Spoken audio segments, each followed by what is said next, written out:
Ya, kembali di Apa Kabar Indonesia Pagi. Nanti kita lanjut kembali berbincang dengan dua narasumber. Tapi sebelumnya kami ingin mengajak Anda untuk mengetahui informasi terbaru dari Sleman ya.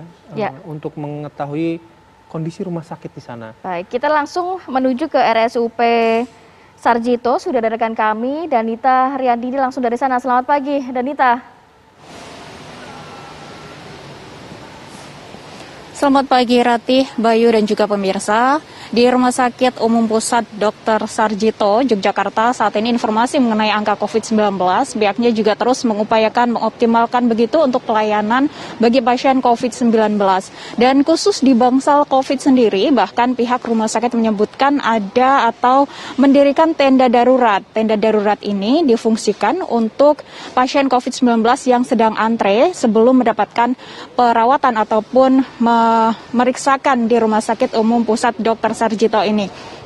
Untuk ketersediaan oksigen sendiri, pihak rumah sakit juga menyebutkan saat ini masih aman. Stoknya 90 meter kubik atau 90.000 liter dalam 1 bulan masih aman untuk pasien COVID-19 di RSUP Dr. Sarjito ini. Keterisian bed atau BOR juga masih dalam angka 56%, ini masih aman dari 100%, dan pihaknya menyediakan 303 bed yang saat ini juga masih dalam taraf aman.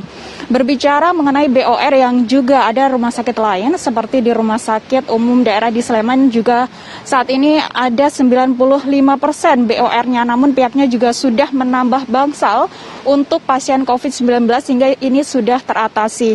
Dan Dinas Kesehatan Daerah Istimewa Yogyakarta juga sebelumnya menyebutkan saat ini kebutuhan oksigen cair juga mengalami peningkatan 3 kali lipat dalam beberapa hari terakhir ini, mengingat untuk angka COVID di Daerah Istimewa Yogyakarta juga meningkat. Namun Dinas Kesehatan Daerah Istimewa Yogyakarta juga menyebutkan sudah mendapatkan pasokan oksigen dari distributor di Yogyakarta dan juga Jawa Tengah sebanyak 17.000 meter kubik atau 17 juta liter, sehingga ini akan didistribusikan ke rumah sakit di Daerah Istimewa Yogyakarta yang membutuhkan atau yang stok oksigen mulai menipis.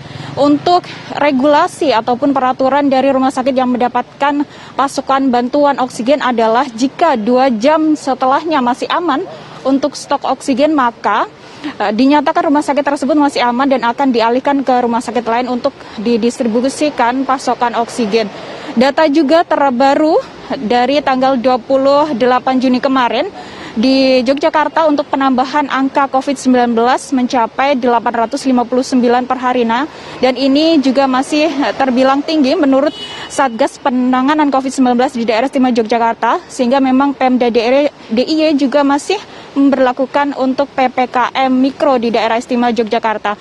Untuk angka sembuh, pada 330 pasien juga sudah dinyatakan sembuh per hari kemarin. Sementara untuk angka atau pasien yang meninggal dunia ada 32 pasien. Daerah terbanyak atau kabupaten terbanyak yang mengalami tingkat atau angka kesembuhan terbanyak ada di Kabupaten Sleman. Sementara untuk penyebaran kasus COVID-19 tertinggi ada di Kabupaten Bantul. Kamarati dan juga Bayu.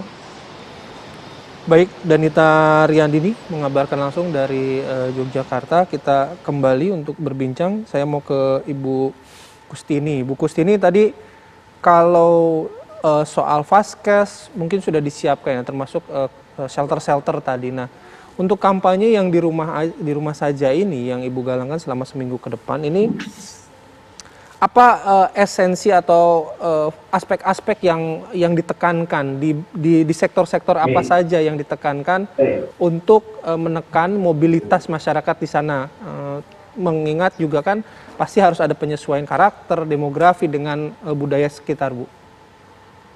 Ya.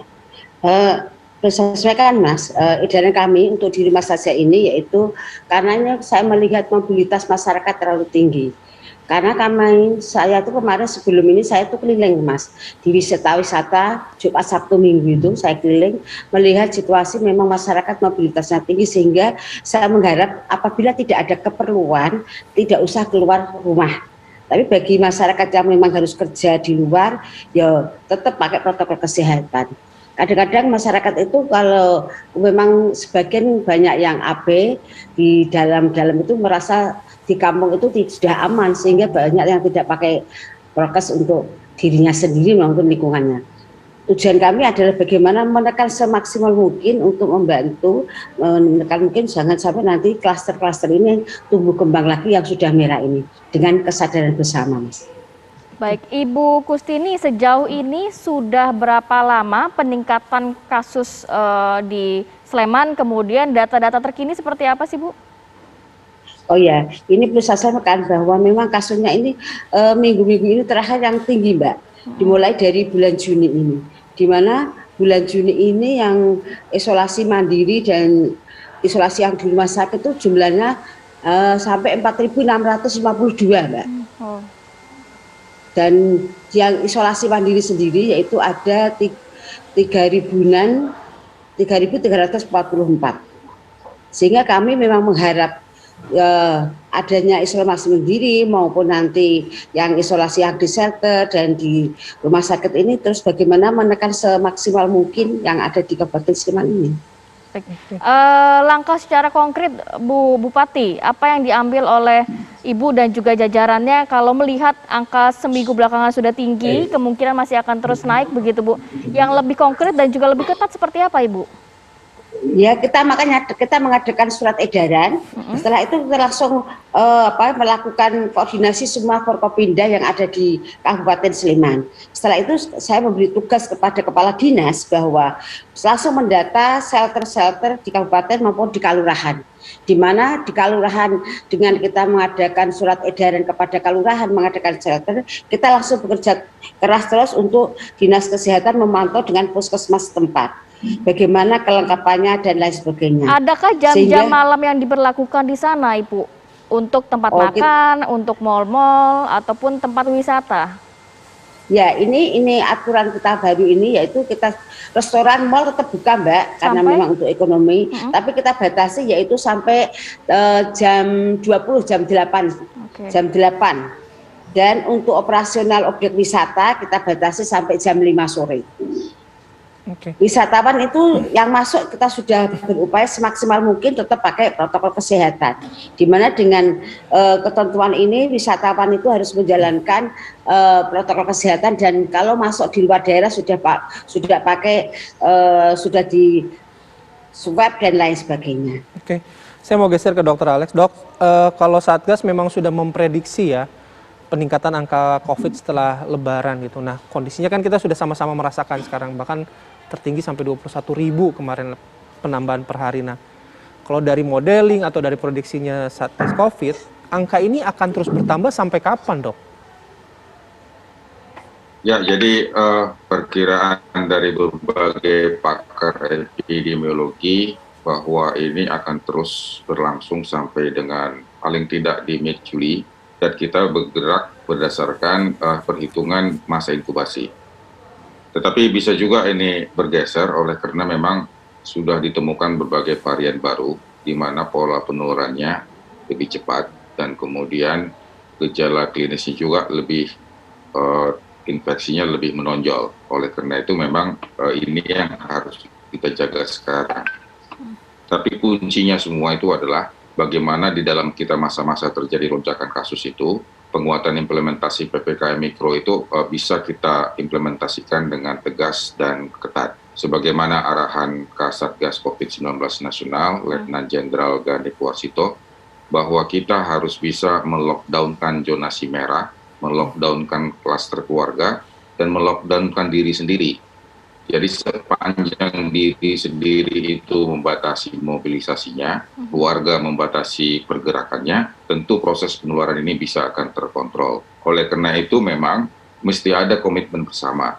Kendati di sektor hulu sudah terjadi penguatan 4 pilar, di mana dalam hal ini ada pemerintah pusat, Pemda, TNI, Polri, tetapi kalau warga tidak melakukan kepatuhan dalam menerapkan protokol kesehatan dan abai, ini yang membuat terjadinya proses penularan masih berlanjut. Dokter Alex. Itu yang nomor 1. Yang nomor 2 adalah bahwa isolasi mandiri harus bisa dilaksanakan dengan baik, sehingga jangan terjadi proses perburukan. Dia harus berkoordinasi dengan tim PPKM skala mikro yang ada di posko desa maupun di posko kelurahan. Nah, Dok, kalau misalnya tadi berdasarkan prediksi ini sampai mid Juli gitu ya, artinya mungkin 2 minggu lagi. Apakah bisa juga diartikan kondisi-kondisi yang kita lihat sekarang nih dok, video-video soal rumah sakit penuh, ada pasien yang nggak kebagian tempat perawatan, itu juga masih akan berlangsung selama 2 minggu ke depan? Ya, jadi rumah sakit itu seberapapun kita melakukan konversi dan perluasan rumah sakit tetap akan penuh selagi di sektor hulu tidak dibenahi dengan baik.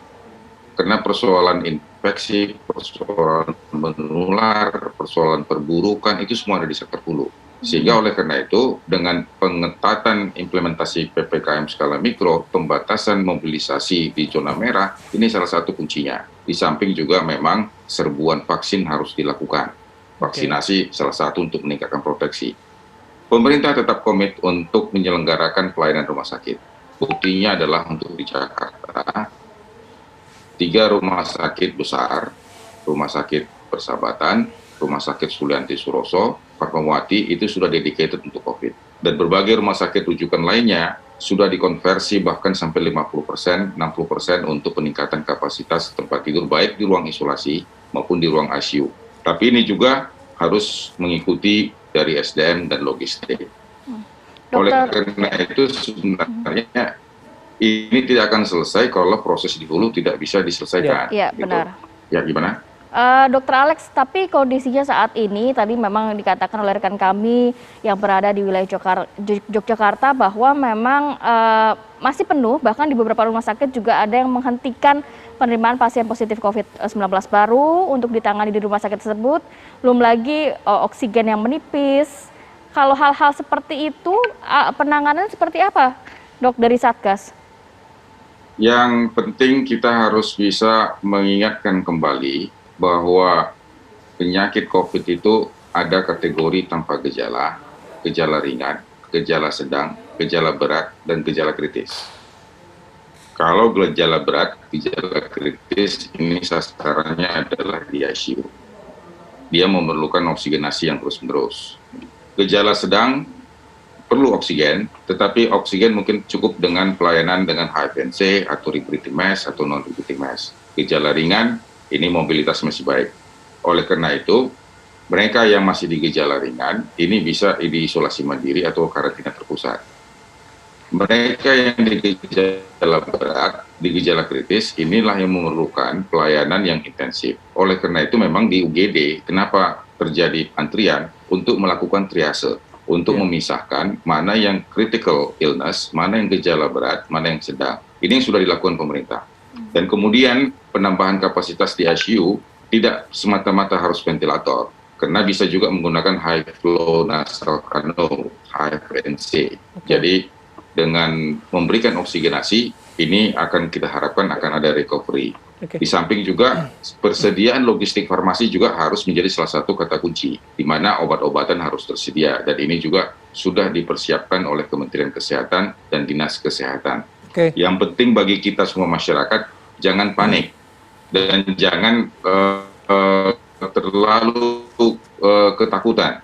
Yang harus kita lakukan, kita harus menerapkan protokol kesehatan supaya tidak terjadi penularan. Bagi mereka yang positif tanpa gejala atau gejala ringan, harus bisa berkomunikasi dengan pendampingan, baik dari Fasiankes maupun dari Puskesmas, sehingga mendapat pengobatan yang layak, sehingga tidak terjadi perburukan. Kalau semua perburukan, akhirnya masuknya ke rumah sakit, itu persoalannya. Baik, Dokter Alex, terima kasih atas waktunya.